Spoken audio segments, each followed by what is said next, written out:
Let's talk about Q3 trends in your business and how to prepare for what we are expecting in the latter part of 2024. Now, it can be overwhelming and frustrating when you feel like you are working super hard in your business, you're putting in the work, you're running the reps, and yet the results seem to be dwindling. This is why it is so important to do a quarterly health check in your business. This is why it is crucial that you have a set of checkpoints that you use to evaluate solving the right problem in your business. Now, I know this might be new for some of you listening. So my team at the Business Advisory actually put together a 20-point health check for your business. And if you scroll down below this episode, you can actually complete that, because here's the thing. For a lot of business owners, you're not even asking the right questions, and therefore you're not getting the right answers when it comes to where to spend your time, your energy, and your money to grow your business. And so many times, entrepreneurs make it a habit to either make generalized decisions or sweeping guesses about why they got the result that they got or why they are where they are. And in many instances, as coaches, as mentors, when we diagnose what's actually happening in the business, it's not accurate. And there's a big problem with this, because when you're making generalized assumptions or when you are making guesses about what you think is happening in your business or with your team or in your sales and marketing or inside of your launches, you are many times misdiagnosing the problem, which means energy and effort are being wasted solving something that isn't actually going to produce you a result. So here's the deal. You have to learn the right questions to ask. That's why I want you to scroll down below this episode and I want you to sign up for the 20-point health check with my team. So scroll down below this episode, sign up for the 20-point health check. And what is going to come up for you in doing this is you're going to see which questions you actually have the data and the answers to support, which ones you don't. You're going to have clarity come out of this because you're going to have some important realizations about what's happening in your business. And this is going to begin to point you in the right direction and narrow you in to where you need to focus your time and energy. And I cannot emphasize enough the misdiagnosis that happens. And I see this with people, with their teams.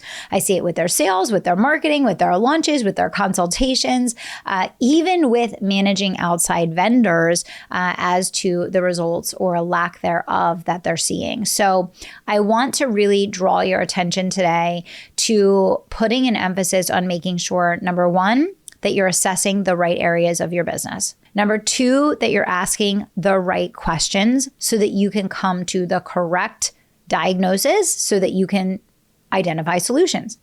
And number three, to make sure that when you are answering those questions, that you are looking at actual and true data, not assumptions or guesses.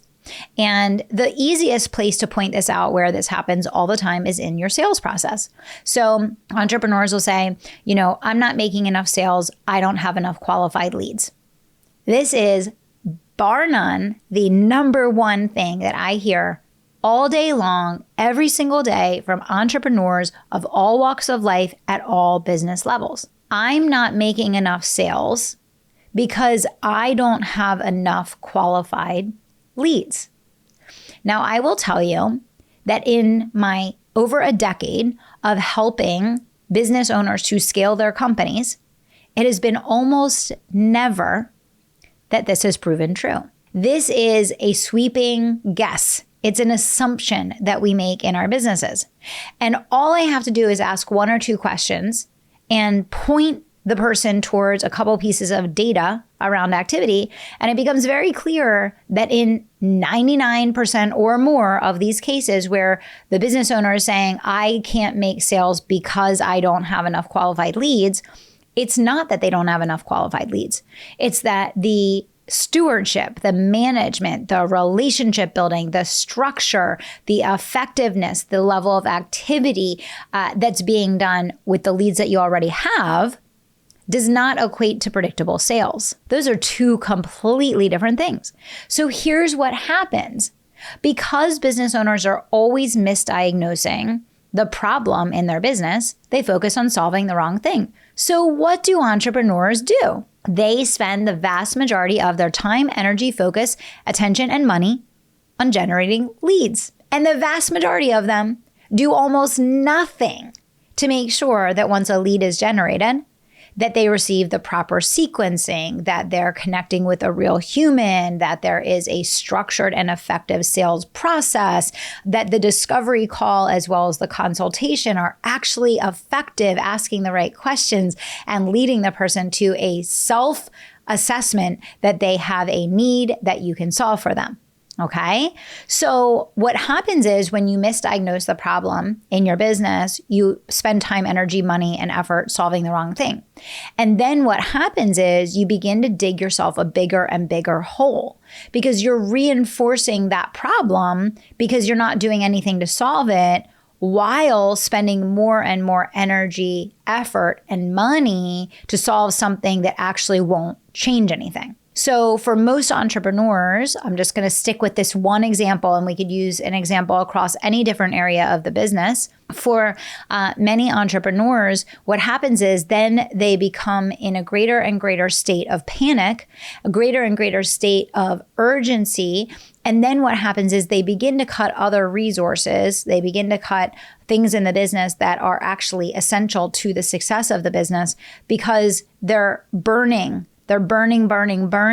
trying to get to solution in this area. But unfortunately, the application of what they're doing to get to solution is never going to get them to the solution because generating more quality leads alone does not equate to having more success. And especially in today's market, I don't care how much exposure you have to qualified leads. If there's a lack of effectiveness behind that intersection of awareness, where the person first becomes aware of your business and your brand, if what happens after that moment of awareness is not effective, doesn't matter if you have 100 leads, 1,000 leads, 10,000 leads that are qualified, it doesn't equate to more sales. And most people don't get this, right? So again, if this is beginning to kind of get your wheels turning and open you up to realizing that you need to ask better questions and that you need to know the right questions to ask, I want to make sure you take the time now to scroll down below this episode and click the link for the 20-point health check so that you know the right questions to ask, so that you can identify the right areas of concern, so that you can create solutions based on data, based on actuals, not guesses, that are going to help you to come to solution. Okay. So a lot of you right now are listening to this episode and you want more sales. And a lot of you are scrambling to get more leads. But there is so much gold that sits inside your business that many times is not being accessed because the right processes are not in place as it relates to the management of the leads, the relationship that's being built, and the step-by-step process that people are being taken through. So I want you to go back and think about what is the prospect's journey in your organization. Write that down now. Like literally hit pause on this episode. What is the prospect's journey coming into your organization? I would love for you to go on the prospect's journey coming inside your organization and actually uncover and experience what are they seeing? What are they feeling? How are they being led? What steps are they going through?